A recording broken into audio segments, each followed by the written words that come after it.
The next one is the trends in home education are probably lagging in the USA. We are sort of, I think, 20 years behind, most probably. What do you recognize as the current trends in home education?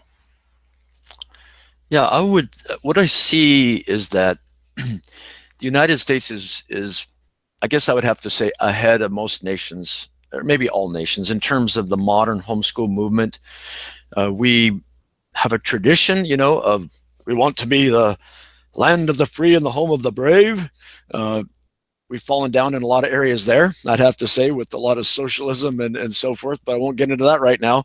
Uh, we do have, my best estimate now is about 2.4 million K-12, kindergarten through 12th grade homeschool children in America. And every year it's growing. It's been growing since the late 70s. That's tremendous growth no matter how you look at it. To go from almost zero, one researcher thinks 15,000 or so in the 70s, but to now over 2 million, up to 2.4 million. That's tremendous growth politically, socially, statistically, however you look at it. And I think that we're going to continue to see growth because those foundational reasons for homeschooling are very strong that I mentioned earlier. They keep driving parents, they keep driving teenagers to want to home educate. I would say that we also see, because of the success of homeschooling in the United States, it's more popular. People have easier access to it. There's more curriculum than anybody could ever want or need. If somebody has the internet access already paid for that, they have basically free curriculum available now with something like Khan Academy, KHAN. By the way, I'm not a part of that, but you can go there and you can start your math with 1 + 1 and you can work your way up into trigonometry. It's just absolutely incredible. So the resources are myriad. And then we have one more thing here, and beginning in other nations, we have now graduates of home education who are married and have children who are homeschooling their children. And my research and others shows that they're going to homeschool at a higher rate than their parents homeschooled. So I think we're going to continue to see significant growth in home education in the United States. If other nations have even similar cultures and access and a lack of government prohibition, they're going to see similar growth. I don't know if it'll ever be as high a percent as in the United States, but they're going to continue to grow in home education in those nations, except where it's prohibited or where it's really, really a struggle to do it. So I see, I'm not a big predictor kind of researcher kind of guy, but I see continued growth for many years of home education in the United States and many other nations. Yeah, my understanding is that in the USA, the percentage of homeschoolers is about 2 to 3% of the total school-going population. Is that correct? No, it's higher than that. We think it's now more like 3 to 4%. So Okay. that might not sound like a lot, but the difference between you just quoted and what I quoted is a major change.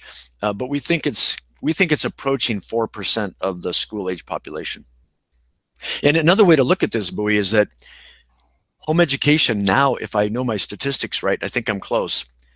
There are more children in homeschooling than in Roman Catholic schools in America. And the Roman Catholic schools some years ago got up to be about 5 million. But the Roman Catholic has gone down, homeschooling's up. And so that's a major change. We also have in the United States what are called charter schools, which are public schools, but there are fewer government controls on them. Homeschooling is almost as big as the charter schools, which is a major growth in America. So that's where we are right now. Have you got any ideas of how far it can go? I read something, I think, by Michael Smith or something from the HSLBA. Yes. I think he estimated it can go up to 10%. Is there any reason to believe that it will be limited to 10%, or can it become 90%? I think, okay, so let's back up a little bit in my research life. before my doctorate in science education, I was a pure science guy, and I was in biology, zoology, and environmental science and ecology. So I think of limiting factors. I think of growth factors and limiting factors. And if the only if all we had were growth factors, such as does home education help children learn a lot? Yes. Uh, is home education systemically, naturally conducive to customization and individualization? Yes. Does home education have a small class size? Yes. Does home education involve a lot of social capital? Yes. Does home education reduce distractions of being in a peer group and offers of drugs? And yes, we could look at all these positive growth factors, but let's look at some other things, the limiting factors. To be honest, how many parents want to spend that kind of time with their children? That's a very serious question, and I'm not trying to lay out guilt trips, but the truth is many parents do not want to spend that kind of time with their children. How many parents enjoy the concept in the United States when the end of the summer comes and they get to send their children away to government school? They like that. Okay, so we would have to have a change in the thinking of parents to value time with their children, to see it not as a struggle and this big demand, but a good thing, a valuable thing. We have another limiting factor, and that is how many. Okay, so I would concede that some families would not be able to live on one income, for example, of a single parent and homeschool. And so society would have to change in terms of how many single parent families we have.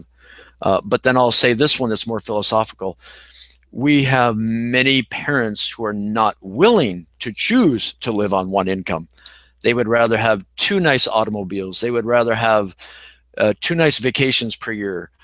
They would rather do that than spend the time with their children in homeschooling. So we do have limiting factors. To get to your question, could we reach 10%? I think we could. Do we go beyond that? I don't know. But I think it would be a major sociological and political impact and philosophical impact on the United States if we were to ever reach even 5% of the school-age population, because those families and their graduates have a disproportionate effect on society. And I think it's a good one.